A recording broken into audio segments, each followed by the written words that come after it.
Assalamualaikum warahmatullahi wabarakatuh. Innal hamdalillah nahmaduhu wa nasta'inuhu wa nastahdihi wa nastaghfiruh wa natubu ilayhi wa natawakkalu alayhi wa na'udzu billahi min shururi anfusina wa sayyiati a'malina may yahdihillahu fala mudilla lahu wa may yudlil fala hadiya lahu. Allahumma salli wa sallim wa barik ala Muhammad wa ala ali Muhammad kama sallaita wa sallamta wa barakta ala Ibrahim wa ala ali Ibrahim fil alamin innaka Hamidum Majid. Amma ba'd.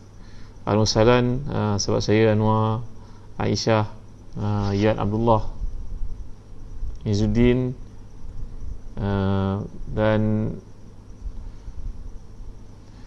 Zamri, Ustaz Syafiq Murad yang hadir pada malam ni, Maizatul Adnan, Doris, Syafarizan, Gi Kaluk,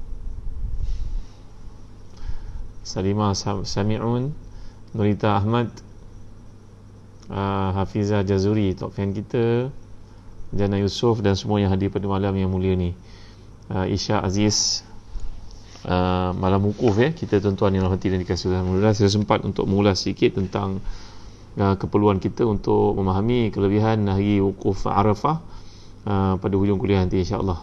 Suzy Daniel, Hamidah Nasir, Halim Mahat, Nurmala Muhammad, Nur Mahmud, Zaidi Niza, Syariza Abdul Ghani, Muhammad Hilmi, semua yang hadir pada malam ni, Faizah Zainal, Alhamdulillah, Fathiyah Salimin, Aisyah Mu'arif, semua yang hadir. Malam ni kita lihat 65 hingga 70 insya-Allah. Bagi mereka yang memiliki tafsir Ibn Katsir, jangan lupa buka jilid yang ke-7 muka surat 46. أعوذ بالله من الشيطان الرجيم قل لا يعلم من في السماوات والأرض الغيب إلا الله وما يشعرون أيان يبعثون بل ادارك علمهم في الآخرة بل هم في شك منها بل هم منها عمون وقال الذين كفروا أئذا كنا ترابا وآباؤنا أئنا لمخرجون لقد وعدنا هذا نحن وآباؤنا من قبل إن هذا إلا أساطير الأولين قل سيروا في الأرض فانظروا كيف كان عاقبة المجرمين ولا تحزن عليهم ولا تكن في ضيق مما يمكرون. Sadaqallahul Azim. Tafsiran ayat yang ke-65 terjemahannya, katakanlah tiada seorang pun di langit, tiada siapa pun di langit dan di bumi yang mengetahui perkara gaib melainkan Allah. Mereka tidak mengetahui bila mereka akan dibangkitkan. Sebenarnya pengetahuan mereka tentang akhirat tidak sampai ke sana, melainkan mereka ragu-ragu tentang akhirat itu, lebih-lebih lagi mereka buta daripadanya. Berkatalah orang-orang kafir, apakah setelah kita menjadi tanah dan begitu juga bapa-bapa kita, apakah sungguhnya kita akan dikeluarkan dari kubur? Sungguhnya kami telah diberi ancaman dengan itu, dengan ini juga bapa-bapa kami dahulu. Ini tidak lain hanyalah merupakan dongeng-dongeng yang terdahulu kala. Katakanlah, berjalanlah kamu di muka bumi dan perhatikanlah bagaimana akibat orang-orang yang berdosa, dan janganlah kamu berduka cita terhadap mereka, dan janganlah kamu merasa sempit dada terhadap apa yang mereka tipu dayakan. Para pendengar, muslim-muslimat ini mulia Allah sekalian, dalam ayat yang ke-65, kalau kita perhatikan dalam tafsir Ibn Katsir ini, jilid yang ke-7 muka surat 6, Allah memerintahkan Rasulnya untuk mengucapkan satu yang mengajar seluruh manusia bahawa tiada seorang pun yang tahu perkara gaib melainkan Allah Subhanahu Wa Taala. Jadi firman Allah, illallah, melainkan Allah, iaitu istisna munqati'. Ini bab istisna yang kita belajar dalam bahasa Arab. Ada istisna muttasil, ada istisna munqati' yang pernah saya ajar kepada tuan-tuan. Umpamanya kalau saya kata kepada tuan-tuan, semua murid-murid datang, semua pelajar datang, melainkan Ahmad itu sebahagian daripada murid-murid, bukan? Tapi kalau saya kata saya pergi ke masjid, tak ada seorang pun kat masjid melainkan sejadahnya saja. Sejadah aja saya nampak kat masjid. Sejadah ni bukan manusia, tuan-tuan. Maka itu dipanggil ittisal, maka itu dipanggil istisna munqati'. Mana di antara yang diistisnakan itu beza daripada al-mustasna dengan mustasna minhu. Dia tak sama kategorinya, iaitu sejadah bukanlah sebahagian dari manusia. Tapi kalau ayat pertama saya katakan semua murid datang melainkan Fatimah, melainkan Ahmad, maka Ahmad atau Fatimah itu adalah sebahagian daripada murid-murid. Maka itu dipanggil sebagai istisna muttasil. belajar bahasa Arab tuan-tuan ni. Ada peluang tuan-tuan milikilah kitab Nahwu Mudah yang kami terbitkan di Telaga Biru untuk kemudahan orang belajar bahasa Arab. Begitu juga belajar bahasa Arab dengan konteks ibadah yang ditulis oleh Dr. Muzi Usuf dan juga Profesor Madya Dr. Muhammad Seman Hafizahumallah. Kedua-dua buku ini penting untuk kita belajar bahasa Arab. Dan kalau tuan-tuan mampu, milikilah kamus yang pernah saya sebut kepada tuan-tuan dulu, kamus Al-Farid, kamus untuk memahami bahasa Al-Quran ya. Jadi dalam ayat ini ia merupakan satu istisna munqati kerana Allah Subhanahu Wa Taala dikecualikan. Memang Allah mengetahui segala-galanya, manusia, makhluk, malaikat pun tidak tahu apa akan berlaku. Pernah pada satu ketika sahabat Nabi berkata kepada Nabi, menceritakan Nabi dalam satu bait syair, berkata bahawa bersama kami ada seorang yang mengetahui perkara yang akan datang esok. Maka Nabi lantas menegurnya dan berkata kepadanya, fulan, jangan kata begitu, aku hanyalah seorang Nabi manusia yang perkara-perkara diberitahu kepada aku baru aku tahu, adapun perkara yang akan berlaku aku tidak tahu. Nabi menegur Arab itu dengan tegas sekali. Jadi menunjukkan kepada kita Nabi SAW tidak mengetahui perkara-perkara yang akan datang, perkara-perkara gaib. Ada orang berkata bahawa di kalangan para ulama tertentu di negeri tertentu menulis tentang penyakit coronavirus dalam kitab-kitab mereka. Wallahu alam, tuan-tuan, saya pun tak pasti. Perkara ini adalah merupakan satu kelebihan kalau Allah beri kepada seseorang ulama karamah seperti itu. Tapi untuk spesifik menyatakan bahawa mendapat menyebut nama virus itu, wallahu alam, saya tidak pasti. Tapi yang kita faham bahawa perkara-perkara yang akan datang, gaib ini terbahagi kepada dua, tuan-tuan ya. Sebenarnya satu gaib yang bersifat memang gaib mutlak. Gaib mutlak ini berarti perkara yang memang kita tidak tahu langsung, tentang tarikh kiamat, tentang ajal kita, tentang jodoh seseorang itu kita tidak tahu. Kita boleh merancang tapi kita tidak tahu ketetapan daripada Allah Subhanahu Wa Taala. Jadi kalau kita perhatikan bahawa ada perkara gaib yang sifatnya relatif, sifatnya boleh ada sifat relatif, ada gaib yang sifat mutlak. Boleh jadi ada satu perkara yang kita tidak tahu tapi orang lain tahu, maka itu namanya gaib relatif. Ada perkara yang kita tidak tahu kemudian baru kita tahu. Dan tuan-tuan hati dan dikasih sekalian, maka itu dipanggil gaib yang bersifat relatif. Tapi kalau gaib yang kita tidak akan tahu sampai bila-bila, itu adalah gaib mutlak yang hanya Allah Subhanahu Taala saja yang tahu. Jadi tuan-tuan hati dan dikasih sekalian, ini maksudkan bahawa Allah SWT saja yang tahu tentang apa yang akan berlaku, satu perkara yang telah ditentukan. Kita baca pada hujung surah Luqman, Allah SWT menyatakan, a'udzubillahi minasyaitanirrajim, innallaha 'indahu 'ilmu sa'ah wa yunazzilul ghaith wa ya'lamu ma fil arham wa ma tadri nafsun maza taksibu ghada wa ma tadri nafsun bi ayyi ardin tamut. Bagaimana Allah menceritakan bahawa Allah saja yang tahu perkara yang bersifat gaib seperti tarikh kiamat. Yang kedua, Allah yang menurunkan hujan. Yang ketiga, Allah mengetahui kandungan rahim seseorang anak itu kekal ataupun gugur, lelaki ataupun perempuan. Yang keempat, Allah saja yang mengetahui apa akan diperoleh oleh seseorang pada hari esok. Yang kelima, Allah saja yang tahu tentang ajal, maut seseorang. Ini perkara-perkara gaib yang kita tidak tahu melainkan Allah SWT. Mungkin kalau anak dalam kandungan itu gaib yang bersifat relatif, kita boleh cek dengan doktor, pergi scan jantinanya, mungkin seseorang itu dapat tahu sebelum ia dilahirkan. Tapi ini gaib bersifat relatif. Tapi gaib yang lain ni, perkara-perkara gaib itu merupakan perkara gaib mutlak yang hanya Allah SWT sahaja yang mengetahui tentangnya, kita tidak tahu langsung. Itu sebab ketika seorang sahabat tadi memuji Nabi dengan mengatakan kepada baginda, bersama kami ada seorang Nabi yang mengetahui perkara yang akan berlaku, maka Nabi telah pun menjerkahnya, membetulkannya, menegurnya dengan tegas sekali bahawa Nabi SAW tidak mengetahui yang diberitahu oleh Allah kepada baginda sallallahu alaihi wasallam.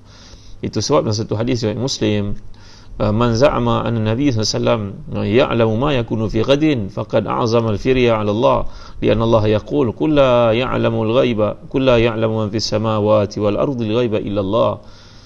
Siapa yang menyangkakan bahawa Nabi SAW mengetahui apa yang akan berlaku pada hari esok, sebenarnya dia telah berdusta, kerana Allah SWT telah berfirman, katakan tidak ada siapa yang mengetahui di langit di bumi perkara gaib itu, perkara gaib mutlak itu, melainkan Allah SWT sahaja.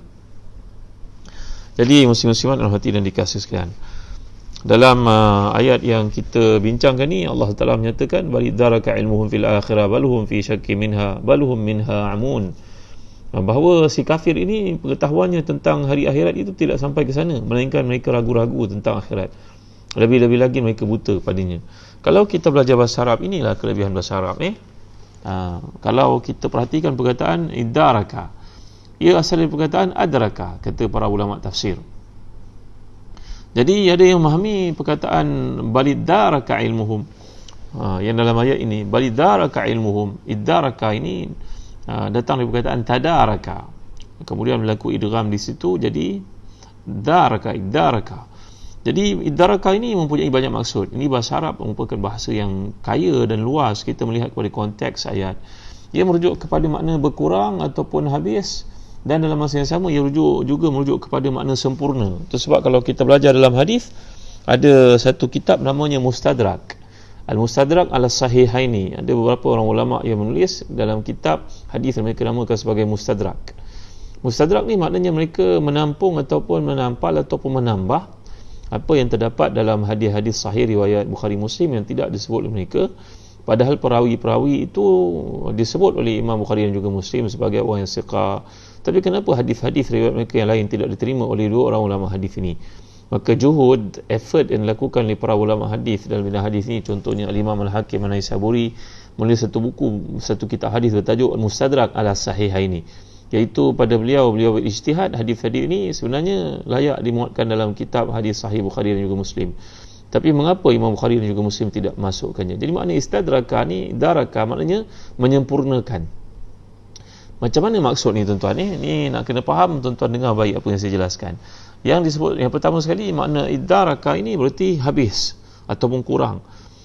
Jadi dengan maksud demikian, kalau kita nyatakan ilmu tentang si kafir ini terhadap hari akhirat itu kurang sangat, ini satu kecaman daripada Allah SWT. Kalau kita faham bahasa Arab, kata Al-Imam Az-Zamakhsyari, begitu juga Abu Hayyan dalam tafsirnya, Tafsir Kabir, beliau berkata bahawa sebenarnya maksud ayat ini, kalau kita perhatikan, Allah SWT mengecam si kafir dengan tiga kecaman. Balidaraka ilmuhum fil akhirah, satu.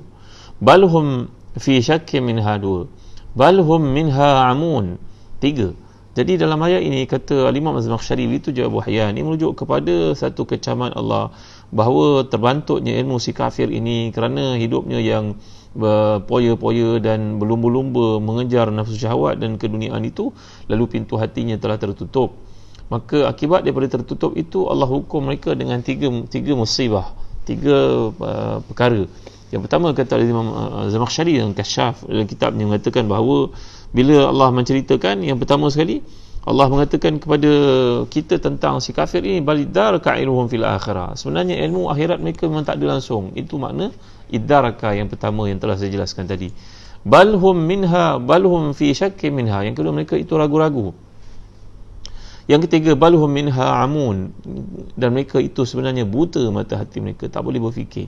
Walaupun mereka pandai dan mencapai macam-macam bentuk kemodenan, kejayaan, kekayaan, kemewahan, sebutlah si kafir apa sahaja mereka perolehi, tapi sebenarnya di sisi Allah mereka tidak dinilai apa-apa, zero di sisi Allah SWT. Maka janganlah kita jadi macam mereka, tuan-tuan rahmati dan dikasihi sekalian. Jadi bila merujuk kepada perkataan idaraka ini, ia merujuk satu kecaman Allah sebenarnya buat mereka dalam konteks bahasa yang pertama, iaitu makna berkurang, tak sampai. Dan itu Allah SWT menyebut dalam ayat lain, surat Najm sebagai contohnya. Dulu saya pernah tafsirkan surat Najm dan di IKIM dahulu, tuan-tuan boleh rujuk kalau ada dalam YouTube sebagainya. Allah menyatakan, a'udzubillahi minasyaitanirrajim, fa'arid amman tawalla an zikrina wa lam yurid illa al-hayata ad-dunya zalika mablaghuhum minal ilm. Maka berpalinglah kamu dari orang yang berpaling terhadap peringatan kami dan tidak menginginkan kecuali kehidupan dunia, kerana itulah ilmu pengetahuan mereka sampai setakat itu saja. Zalika mablaghuhum minal ilmi, itulah ilmu yang mereka sampai. Ini menunjukkan kepada kita bahawa si kafir ini, walaupun kejayaan dunia dia capai, dia kejar, dia perolehi, sebutlah di sudut pembinaannya, dia sudut teknologinya, dia sudut AI-nya, artificial intelligence sebenarnya, dia sudut perubatannya, sebutlah si kafir punya pencapaian luar biasa sekali. Ini setengah-setengah kereta yang dimiliki, kereta-kereta moden ni tuan-tuan, kalau kita bawa nak pergi servis, Kita tak perlu bawa kereta itu buka tekan dekat meter, dia keluar berapa kilometer di jalan. Kita bawa kunci dia saja, letak je pada satu alat penimbang atau penghitung di mesin tempat servis kereta ini, dia terus keluar beritahu kita. Tak boleh nak tipu-tipu tuan-tuan, kereta-kereta tertentu ni berapa kilometer dah jalan, nak adjust dekat meter ni, tak boleh lah nampaknya. Hebatnya pencapaian ilmu si kafir. Subhanallah, Masya Allah, Tabaraka wa Ta'ala. Tapi ilmu akhirat mereka kosong, telur. Ini yang Allah nyatakan dalam surah An-Najm, zalika mablaghuhum minal ilmi. Itulah dia apa yang dicapai oleh si kafir. Jadi janganlah kita kagum sangat dengan apa yang diperolehi mereka, dan kita pun bimbang. Kalau kita perhatikan orang-orang kafir keliling kita ni, saya dan tuan-tuan tentulah melalui waktu di kampung dahulu 30 tahun dulu barangkali, kita punya kawan-kawan kafir, orang bukan Islam. Kafir ni kalau kita sebut bahasa Arab berarti tertutup pada hidayah Allah sebenarnya. Saya pernah jelaskan bab kafir, kufur maksud. Tapi kalau kita sebut kafir, bunyinya kasar sangat.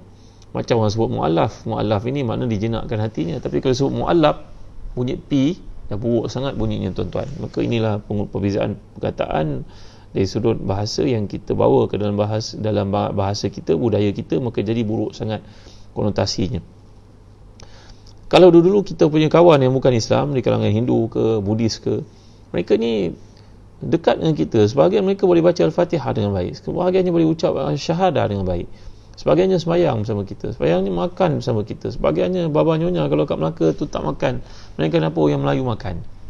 Tapi lama kelamaan, kerana hati itu makin tertutup,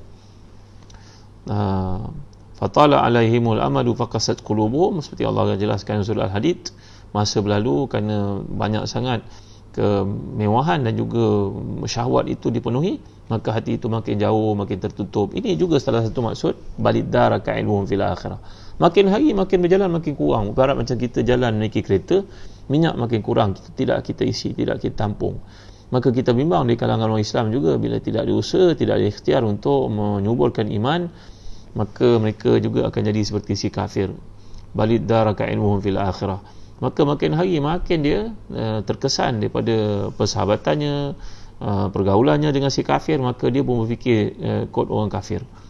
Maka datanglah seorang berjumpa, berkata, Ustaz, saya rasa heran kenapa Quran kata orang kafir itu masuk neraka kekal dalamnya, tak keluar-keluar. Saya tak setuju dengan apa dalam Quran. Tuan-tuan pernah dengar tak orang kata begini? Saya dengar dengan mata telinga saya sendiri, tuan-tuan, menghadapi orang seperti ini. Kenapa bila kita usaha periksa pergaulannya bersama dengan orang kafir, tak salah pun. Kalau kita nak hantar anak pergi ke sekolah orang kafir, tak ada salah pun.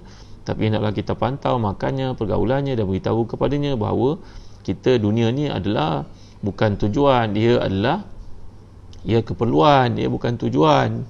Kalau kita jadikan tujuan, jadilah kita macam si kafir. Maka hendaklah kita betulkan fahaman ni balik semula, fahami balik perkataan yang Allah gunakan, balik daraka ilmuhu fil akhirah, tenggelam ilmu tu, makin kurang. Macam minyak kereta yang kita bayangkan tadi, sepatutnya kita isi minyak untuk berjalan sampai ke Kelantan 500 km dari sini, maka kita pun make sure minyak kita cukup. Tapi kita bawa kereta laju, tak ikut pemanduan yang berhemah, maka sampai kat Lipis minyak kita dah habis, kita pun tidak isi yang baru. Maka itulah keadaan yang dibandingkan oleh Allah SWT dalam ayat ini.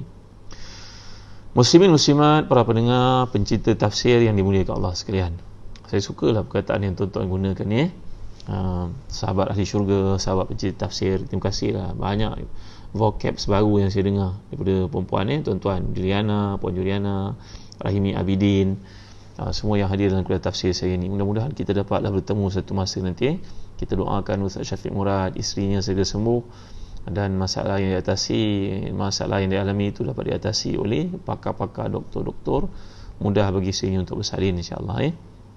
Jadi tuan-tuan dimuliakan Allah sekalian, bila Allah sebut perkataan sempurna, bila kita sebut perkataan sempurna dalam maksud idaraka ini, yang saya rujuk kepada kitab hadis dikarang oleh Imam Al-Hakim An-Naisaburi sebagai contohnya dengan nama Mustadrak tadi, menyempurnakan apa yang terdapat dalam Bukhari Muslim pada pandangan ijtihadnya. Terdapat banyak lagi hadis sahih yang Imam Bukhari Muslim tidak muatkan dalam kitab mereka. Mengapa? Maka beliau berijtihad bahawa ini merupakan hadis sahih yang lain, sepatutnya Imam Bukhari Muslim masukkan dalam kitab mereka. Maka seolah-olah Mustadrak itu menyempurnakan kitab Sahih Bukhari dan juga Muslim. Walaupun ramai ulama mengatakan Imam Hakim An-Naisaburi ini sebenarnya terkenal dengan tasahul. Tasahul ni makna mengambil mudah di hadis itu. Ini bicara hadis lah, saya takut tuan-tuan silap faham, kita bukan kuliah hadis, kita sedang belajar kuliah tafsir. Maka itu makna sempurna. Itu sebab kata Said Tantawi, ini seorang ulama terkemuka di Mesir, dengan tafsir Tantawi, beliau berkata kalau kita menggabungkan di antara maksud berkurangan dan juga kesempurnaan tadi, bahasa Arab ni kadang-kadang satu perkataan merujuk kepada dua makna. Macam kita sebut Zaid Maula Umar, contohnya Zaid hamba kepada Umar, Zaid Maula Umar. Aslam Maula Umar, Aslam itu hamba kepada Umar. Tapi kita sebut juga Allahumma salli wa sallim wa barik ala sayyidina wa maulana Muhammad. Dah lain pula maksudnya. Ya Allah, kami mohon kepadamu agar diperbanyakkan, diberi limpahan kurnia selawat ke atas sayyidina, ketua kami, wa maulana, pemimpin kami. Tadi hamba, ini pemimpin. Ini bahasa Arab, tuan-tuan. Kadang-kadang satu perkataan merujuk kepada dua makna yang berbeza-beza. Ini anqad, naqid, merujuk kepada perkataan diddaini, merujuk kepada dua yang berlawanan. Tadi merujuk pada hamba, perkataan maula, ini maula merujuk pada bos, tuan yang dimuliakan.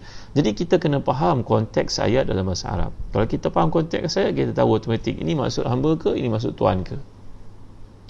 Jadi balik kepada cerita ayat yang balid daraka ilmuhum tadi, saya dah ceritakan salah satu maksudnya berarti kurang. Macam kita bila kita menuju ke hari tua, kita makin kurang belajar, tak ada masa nak baca kitab-kitab, nak hadir ke kelas pun malas, nak dengar kuliah YouTube ke Facebook pun rasa macam baik tengok movie. Macam-macam flicks ada pada hari ni, tuan-tuan, jaga-jaga tuan-tuan. Anak-anak kita memiliki macam-macam dalam handphonenya. Flicks itu, flicks ini, tak nak sebut lah kan. Filem Korea pula, macam-macam benda mengarut masuk. Kalau kita jadi bapa, hendaklah kita pastikan waktu malam collect handphone anak-anak kita. Sekarang pukul 10 malam pulang-pulang semua handphone. Kau punya betul, tapi ni rumah ayah. Ayah tak mau rumah ayah ni dicorakkan dengan maksiat. Ayah tak mau nanti malaikat rahmat tak datang ke rumah ayah. Main-main pulang-pulang waktu malam, waktu tidur, bukan waktu tengok flicks banyak-banyak ni. Jadi tuan-tuan dimuliakan Allah sekalian, inilah masalah kita bila kita tidak usaha untuk menyuburkan pohon keimanan dalam diri. Kita tanam pokok durian yang mahal ini, kita biarkan lantak engkau durian, kau nak hidup, kau tak nak hidup pun lantak engkau. Tak boleh macam tu, tuan-tuan. Jadi ini makna satu daripada idaraka. Yang kedua, idaraka maksudnya menyempurnakan. Kata Sayyid Tantawi dalam tafsirnya, ulama besar Azhar ini berkata, Mesir ini berkata, kalau kita gabungkan kedua-dua maksud itu, menurutnya hilang dan punahnya pengetahuan kaum musyrikin terhadap akhirat, tetapi sempurna pengetahuan akhirat mereka bila masuk ke akhirat nanti. Kerana kita baca Allah mengatakan orang-orang kafir di akhirat nanti akan berkata bahawa kami melihat Rabbana sami'na, Rabbana absarna wa sami'na farji'na na'mal salihan inna muqinun. Kami dengar, kami dapat lihat, barulah kami faham. Tapi penggunaan pada masa yang fa'tarafu bi dhunubihim fasuhqan li ashabis sa'ir. Ini orang-orang kafir, mereka iktiraf, mereka mengaku, mereka menerima. Tapi penerimaan di akhirat sudah tak berguna lagi, tuan-tuan dimuliakan. Jadi maksud Sayyid Tantawi dalam mentafsirkan ayat ini, si kafir di dunia ini pengetahuan tentang akhirat itu berkurangan kerana makin hari dia makin jauh daripada kita. Ibaratnya kat kampung tadi dia bercampur gaul dengan orang-orang Melayu, dia dekat dengan azan, dia boleh mengucap syahadah, dia boleh baca Al-Fatihah dengan baik walaupun dia tak masuk Islam, tak ada hidayah untuknya. Tapi bila dia makin tua, makin jauh daripada kita, makin kurang keimanan itu, makin dia membenci Islam, musuh Islam dan sebagainya. Itu juga berlaku pada segelintir umat Islam yang meninggalkan proses pembelajaran dan tidak mengambil berat bab kesuburan iman yang telah saya nyatakan tadi. Itu satu sudut. Jadi pengetahuan tentang akhirat itu makin hari makin kurang, tapi dia akan bertambah di akhirat nanti bila melihat neraka itu di depan mata. Fa'tarafu, baru mereka iktiraf pada hari itu. Wana absarna wa sami'na farji'na na'mal salihan. Wahai Tuhan kami dah tengok, kami dah dengar. Bila itu berlaku, tuan-tuan? Sempurna pengetahuan itu bila depan akhirat nanti dipersembahkan kepadanya, neraka itu datang kepadanya, baru dia takut. Neraka itu datang digambarkan, tuan-tuan. Jadi inilah yang dikatakan oleh Sayyid Tantawi, juga menarik satu pemikiran luar kotak yang saya tak jumpa dalam kitab-kitab tafsir yang lain. Itu sebab Allah Taala menyatakan dalam surah Qaf berkenaan dengan hal ini, a'udzubillahi minasyaitonirrajim, laqad kunta fi ghaflatin min hadza fakashafna anka ghita'aka fabasaruka al-yawma hadid.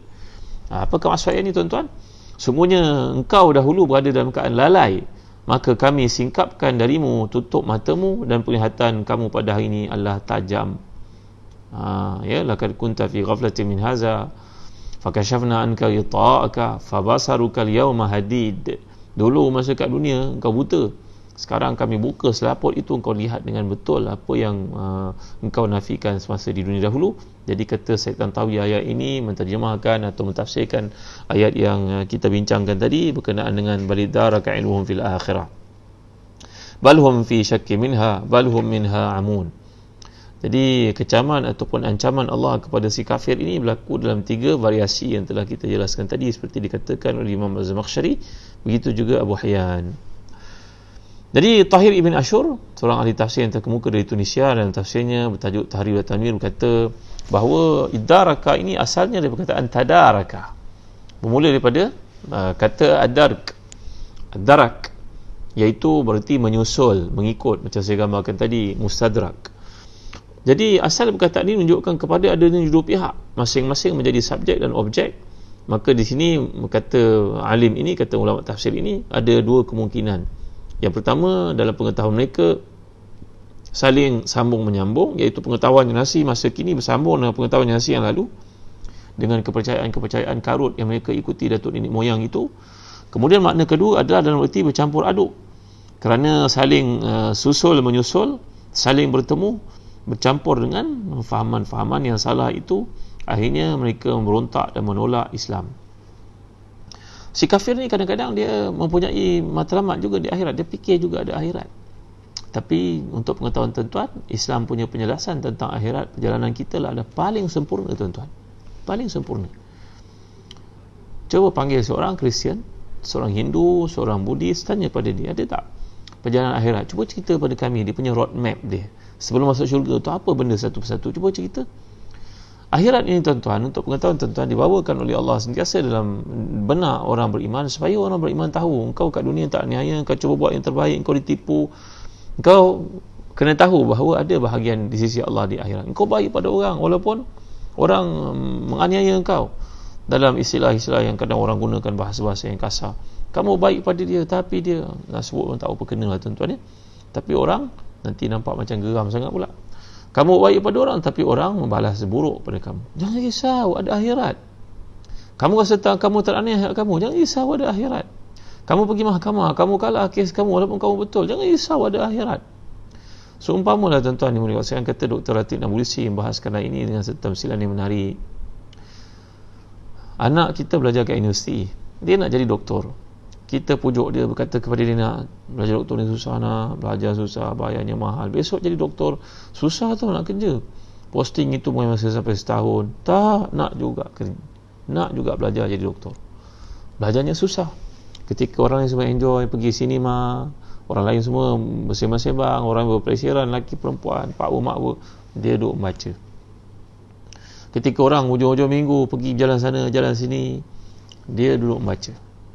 Ketika orang lain semua sibuk updatekan dirinya, handphone baru, komputer baru, laptop baru, semua baru, nak bergaya begitu, tak, dia belajar juga. Kenapa, tuan-tuan? Kerana seseorang anak yang telah pun letak dalam mindahnya nak jadi doktor ini, dia GPS-nya jelas.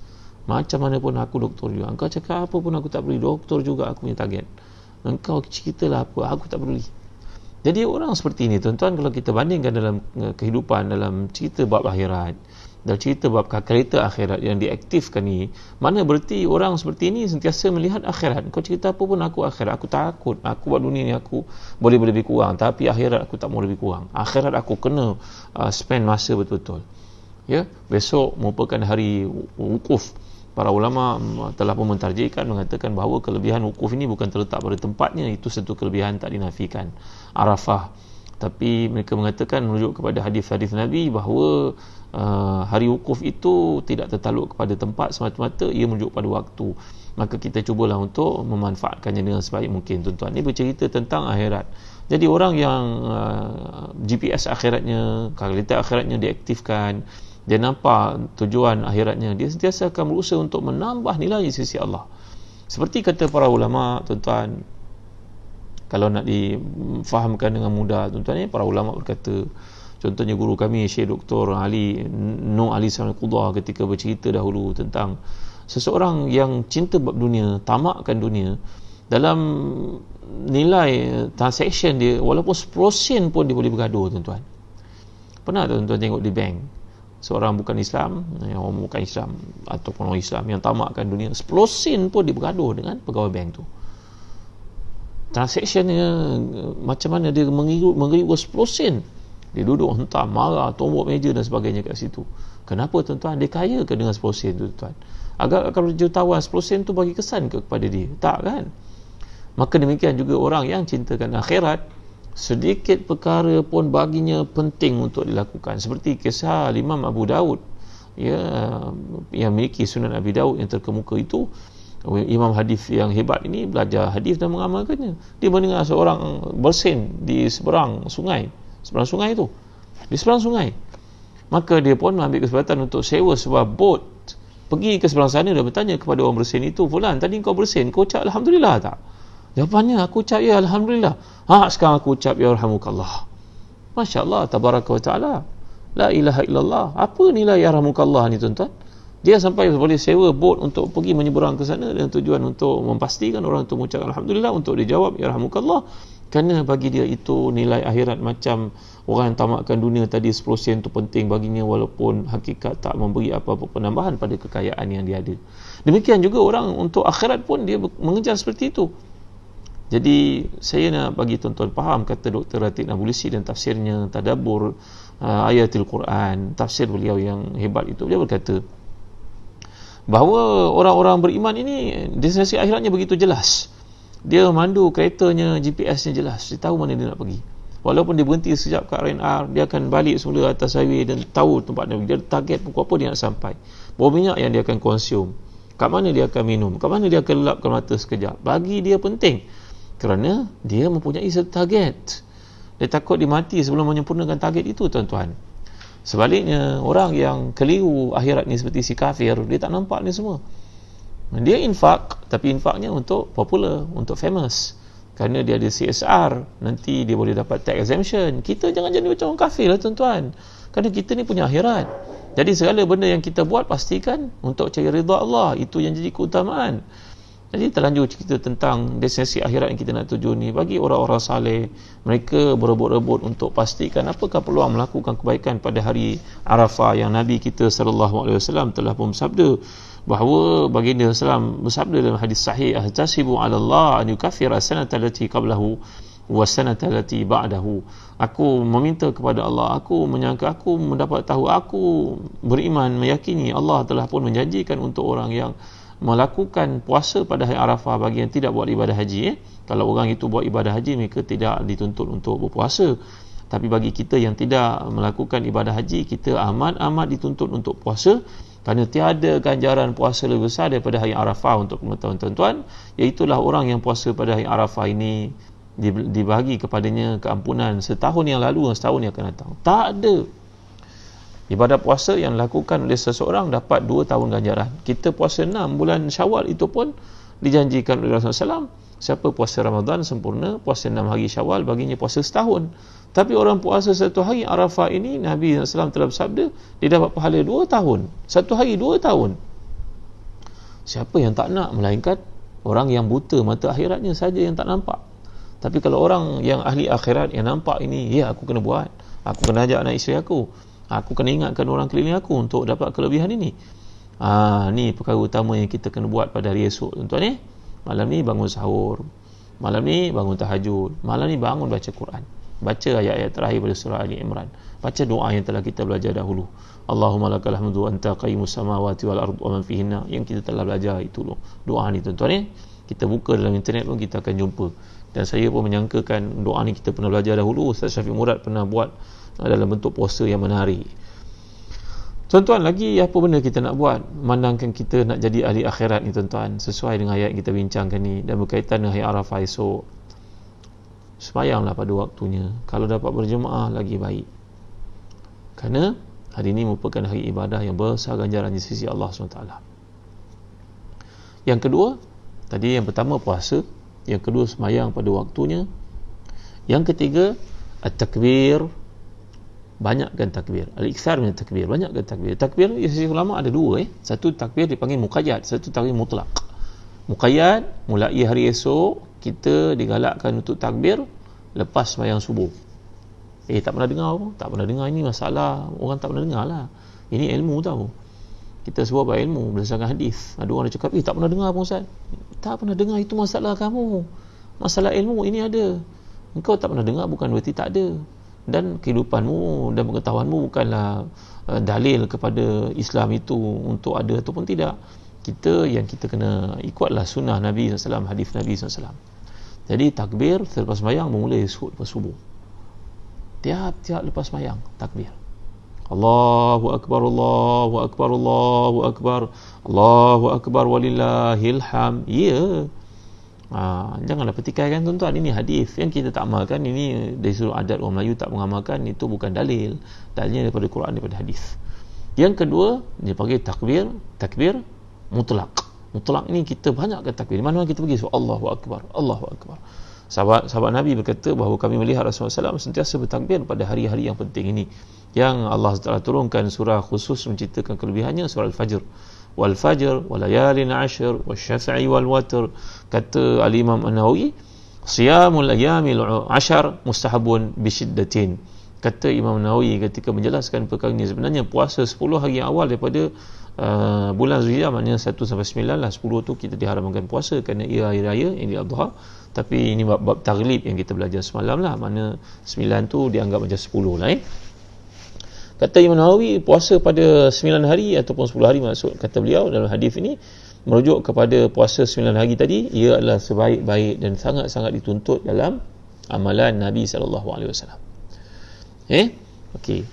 Jadi saya dah sebut tadi, nombor 1 puasa, nombor 2 sembahyang pada waktu, nombor 3 banyakkan takbir, nombor 4 banyakkan berdoa. Besok waktu wukuf bagi orang yang menunaikan ibadah haji bermula zuhur pukul 12 tengah hari. 12 tengah hari. Maknanya kita pukul apa tuan-tuan? Kita kat Malaysia dahulu ke kemudian? Kita dahulu kan? Jadi maknanya campur lah. Jadi tuan-tuan dimuliakan Allah sekalian, kita maknanya pada pukul 5 petang, lebih kurang 5 petang sampai pukul 5 campur 5, 10 malam. Waktu mustajab doa, kerana para ulama berkata ia tidak khusus di Arafah semata-mata, ia umum berdasarkan kepada sabda Nabi SAW, bahawa Nabi telah bersabda, wa khairu ma qultu ana wan nabiyyuna min qabli la ilaha illallah wahdahu la syarikalah lahul mulku wa lahul hamdu yuhyi wa yumit wa huwa ala kulli syai'in qadir. Sebaik-baik doa yang diungkapkan oleh aku dan juga sekalian para nabi sebelumku pada hari Arafah, iaitu la ilaha illallah wahdahu la syarikalah lahul mulku wa lahul hamd wa huwa ala kulli syai'in qadir.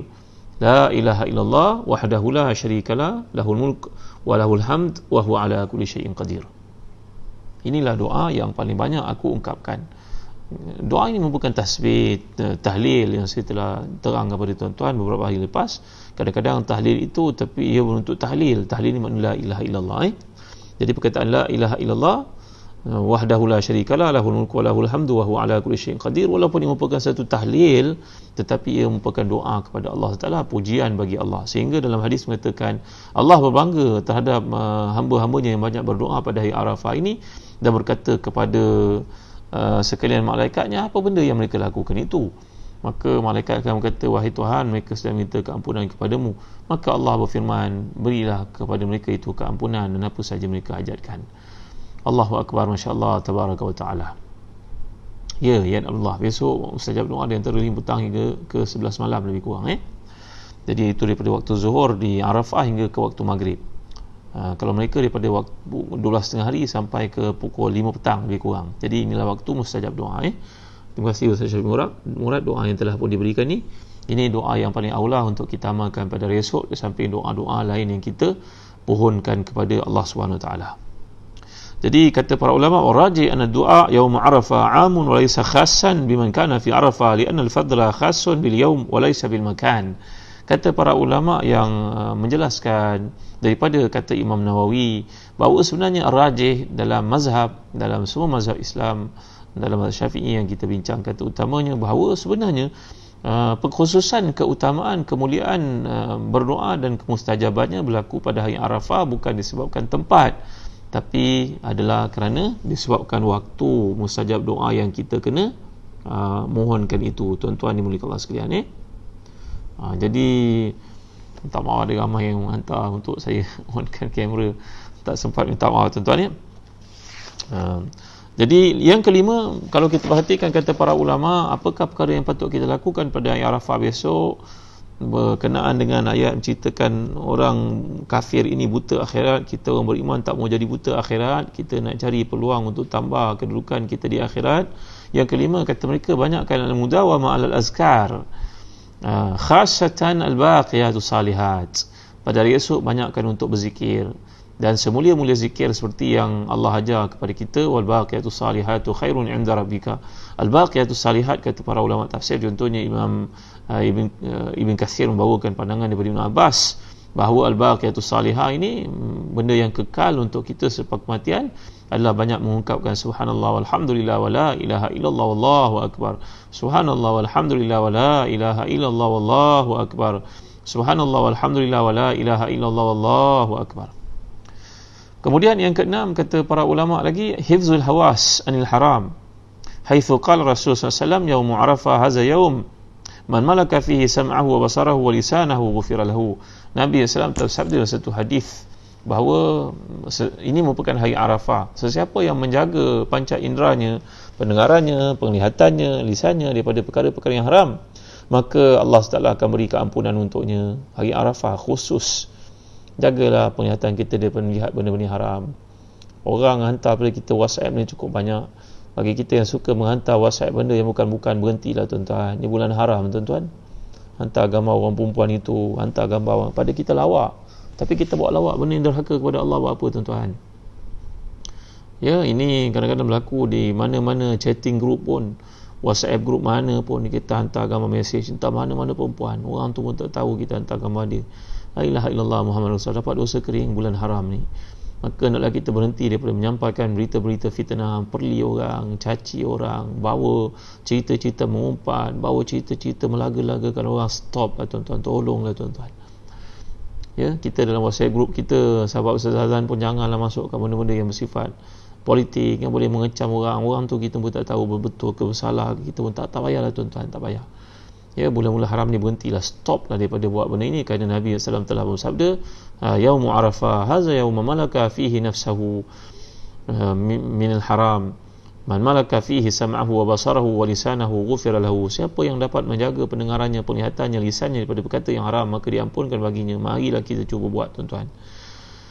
Yang ketujuh, pada hari Arafah ni banyakkan bertaubat kepada Allah SWT. Mula daripada malam ini banyakkan istighfar, sekurang-kurangnya 70 kali, sebaik-baiknya 100 kali tuan ya. Kemudian yang ke-8, banyakkan selawat ke atas Nabi kita Muhammad sallallahu alaihi wasallam, sekurang-kurangnya Allahumma salli ala Muhammad wa ala ali Muhammad. Kalau dapat panjang lebih itu lebih baik. Dapat buat salawat Ibrahimiyah seperti dalam salat itu sangat baik. Allahumma salli ala Muhammad wa ala ali Muhammad kama sallaita ala Ibrahim wa ala ali Ibrahim wa barik ala Muhammad wa ala ali Muhammad kama barakta ala Ibrahim wa ala ali Ibrahim fil alamin innaka Hamidum Majid. Ada orang nak mengamalkan salawat munjia, ada nak mengamalkan salawat macam-macam, salawat naria dan sebagainya. Amalkanlah tuan-tuan. Sekali ia baik menyebut nama Nabi kita sallallahu, mudah-mudahan bagi kita keampunan di sisi Allah SWT. Kerana seorang sahabat datang bertemu Rasulullah, lalu kata, wahai Rasulullah, saya bangun malam, adakah saya nak menjadikan sepertiga daripada qiyam saya salawat kepada Rasulullah? Rasul kata, ya, kalau kau tambah pun lagi baik. Kalau begitu Rasul, saya nak jadikan seperdua daripada qiyam saya salawat untuk Rasulullah. Rasul kata, ya, kalau kau tambah pun lebih baik. Maka dia kata, kalau begitu saya menjadikan keseluruhan malam saya untuk salawat kepada Rasulullah. Rasul kata, ya, Allah akan tambah padamu berbagai-bagai kebaikan. Jadi banyaklah salawat ke atas Nabi kita SAW. Ia bukan khusus pada malam ini saja, malahan bila-bila sepanjang umur kita. Lagi tuan-tuan, pesan para ulama dalam bulan yang penting ini, bulan haram, bulan Zulhijjah ini, dan khususnya pada hari Arafah esok, jagalah silaturahim. Ada adik-beradik kita perlu kita sapa, ada adik kita yang perlu kita telefon, ada adik-beradik kita yang perlukan wang, kredit dalam akaun mereka, duit mereka perlukan, mungkin nak balik kampung dan sebagainya. Ya tuan-tuan, kadang-kadang adik-beradik ni tak menunjukkan kesusahannya, sebenarnya dia orang susah. Kerana dalam ayat Allah mengajar kita, yahsabuhumul jahilu aghniya min ta'affuf ta'rifuhum bisimahum la yas'aluna nasa ilhafa. Ada manusia ini tak menampakkan keperluannya, padahal dia punya keperluan, malu dia nak minta. Maka dahulukanlah mereka, tuan-tuan ya. Yang terakhir sekali, pesan para ulama bila menghadapi hari Arafah ini, al-bu'ud al-masyakil wal karahiyah wa islah nufus. Pada hari Arafah ni kurangkanlah masalah dengan orang, tuan-tuan. Jangan cik gaduh dengan orang. Kita pergi pejabat sebagai contohnya, orang parking, bagilah orang parking. Kita parking jauh-jauh pun tak apalah, seperti saya cerita semalam kan. Ya, orang nak ajak kita bertengkar, tak payahlah, berhentilah bertengkar. Berhentilah buat perkara-perkara jahat, perkara-perkara dajal, aniaya orang. Kalau kita ni, berhentilah tuan. Kerana hari Arafah ni hari untuk kita dapat keampunan daripada Allah. Walaupun kita tak menunaikan ibadah haji, kita tak berada di Arafah, kita tak wukuf di sana, tapi pahalanya tetap ada seperti kebanyakan para ulama jumhur mengatakan demikian. Ia bukannya khusus bagi tempat, dia merujuk pada waktu sebenarnya. Dan usahalah untuk membaiki diri, muhasabah diri, mujahadah melawan nafsu. Jadi mudah-mudahan Allah memberkati kita, memberikan kepada kita kemuliaan hari Arafah ni. Jadi tuan-tuan rahmati dan dikasihi sekalian, itu sebab sebenarnya bila masuk bulan-bulan baru dalam Islam, kita digalakkan berdoa. Doa ni mungkin saya belum ajar pada tuan-tuan. Nanti tak lama lagi masuk bulan Muharram, lebih kurang lagi 2 minggu, lebih sikit. Ya, maka kita lebih kurang 3 minggu, maka kita doalah setiap kali masuk bulan baru, kita doa. Petang hari terakhir, umpamanya pada 29 Zulhijjah nanti, doalah. Apa doa yang Nabi ajar? Allahumma ahilhu alaina bil yumni wal iman wassalamati wal islam rabbi wa rabbukallah. Ini doa kita bila masuk bulan baru.